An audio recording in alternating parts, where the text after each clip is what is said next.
Drugs ప్రయత్నించడం కాదు, అవి వద్దని చెప్పగలగడం మాత్రమే.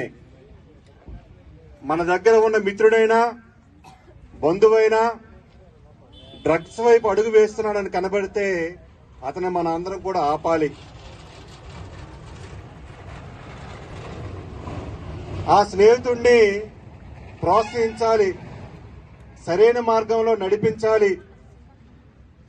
మన ఆరోగ్యం, మన భవిష్యత్తు, మన దేశం ఇవన్నీ మన చేతుల్లోనే ఉన్నాయి. మత్తు పదార్థాలు మొదట చిన్న ఆసక్తిగా మొదలవుతాయి. ఒక్కసారి చేస్తే ఏమవుతుంది అనే ఆలోచనతో చాలా మంది మొదలు పెడతారు. కానీ అక్కడే ప్రమాదం మొదలవుతుంది. ఒకసారి అలవాటు పడితే శరీరం, మనస్సు, భవిష్యత్తు అన్ని క్రమంగా నాశనం అవుతాయి. డ్రగ్స్ వల్ల ఏమవుతుంది ఇవన్నీ కూడా పిల్లలందరూ కూడా తెలుసుకోవాలి. ఆలోచించే శక్తి తగ్గిపోతుంది, మనోధైర్యం నశిస్తుంది, ఆరోగ్యం బలహీనపడుతుంది, చదువు, కెరీర్ మీద దెబ్బ పడుతుంది, కుటుంబ సంబంధాలు తారుమారవుతాయి, చివరికి జీవితం చీకటిలోకి పడిపోతుంది. ఇవి మత్తు పదార్థాల వల్ల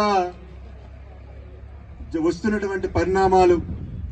చాలా మంది యువతలో వచ్చే సమస్యలు కుటుంబ కుంగుబాటు, ఒత్తిడి, ఫెయిల్యూర్ భయం, ఇవన్నీ డ్రగ్స్ తో కాక మనుషులతో మాట్లాడటం, స్నేహితుల సహాయం, గురువులు, తల్లిదండ్రుల తోడ్పాటు ద్వారా పరిష్కరించాలి.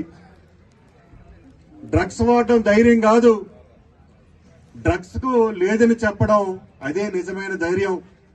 మనలో ఎవరైనా సమస్యలు ఉన్నా, కొంతమంది మిత్రులు అలవాట్లో ఉన్నా వారిని తప్పుపట్టడం కాదు, సహాయం చేయడం ముఖ్యం. మన మాట, మన సహాయం, మన మద్దతు ఒకరి జీవితాన్ని కాపాడగలుగుతుంది.